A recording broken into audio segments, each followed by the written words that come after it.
May I just say to all delegates, I apologise for the way this process has unfolded, and I'm deeply sorry. I also understand the deep disappointment. But I think, as you have noted, it's also vital that we protect this package.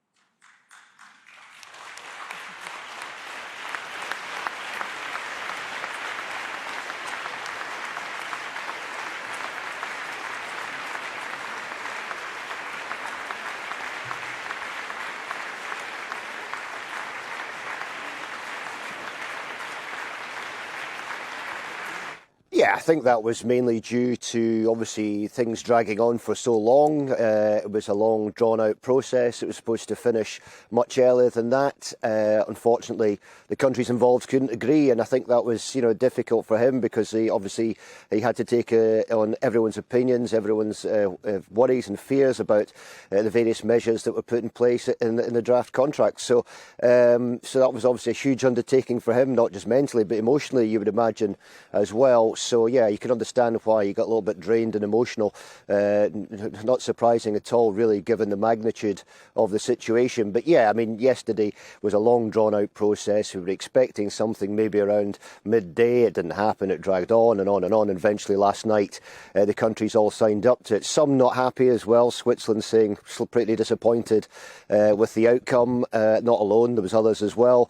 I mean, Boris Johnson, we heard from him there, saying it could be, a pivotal moment in terms of climate change. I think when you actually look at the statistics from the last, before COP26 and now the projected of COP26 and then the next projection, to say there's work to do, I think, is an understatement. There's certainly a lot of work to do, and I think all the countries realise that. As you heard there, some countries saying, 2 degrees is a crisis, it's a death sentence.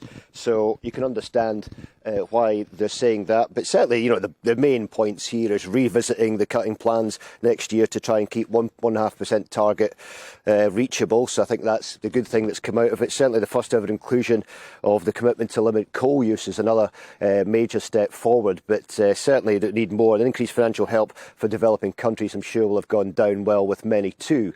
But there is a huge way to go. And we've had, obviously, reaction, not just from Boris Johnson, but from others as well, and just saying that it was just not really enough, and the world is in a precarious state at the moment. We've heard from Greta Thunberg as well. She gave her usual blah, blah, blah comment on Twitter. I don't think anyone really expected anything else, and says that the work will be done out with the halls of COP26 and they will never, ever give up.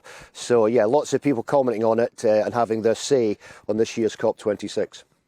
Davie, as you say, a mixed reaction there from delegates and also from protesters and activist groups that were outside. How did Glasgow as a city receive the summit? You were reporting a few weeks ago about rubbish piling up and rats in the streets. There were concerns, weren't there, about Glasgow hosting it as a city. How did the city take it? Was it a success, or are they really glad it's over after 2 weeks? I think it was mixed. I honestly think it was mixed. The people I spoke to, a lot of people said they didn't feel that it would make any difference whatsoever, and I think that's a view shared by quite a few people, not just in Glasgow, but across Scotland, across the UK, and perhaps across the world as well. The deal that's been thrashed out maybe isn't the one that everyone was hoping for. And in terms of people just going about their daily business in Glasgow, obviously it affected their lives because they couldn't, the roads were blocked off. And I have to say, even as a reporter driving around Glasgow and trying to get to destinations where there were protests was extremely difficult due to the police cutting off roads left, right and centre. Obviously they needed to do that to manage the protests that we saw. We saw the huge one, Climate for Justice protest, and we saw the one on Friday as well, Fridays of Future protest, both leaving Kelvin Grove Park. And there were substantial amounts of people going through the city, so the police had no choice. But perhaps for some of the smaller protests, they could have maybe opened up the roads. But I think that was maybe the only bugbear, as far as some people in Glasgow were concerned, is the ability to get round the city and get about your normal business. But as ever, Glasgow is a very welcoming city, and anything like this they would welcome with open arms.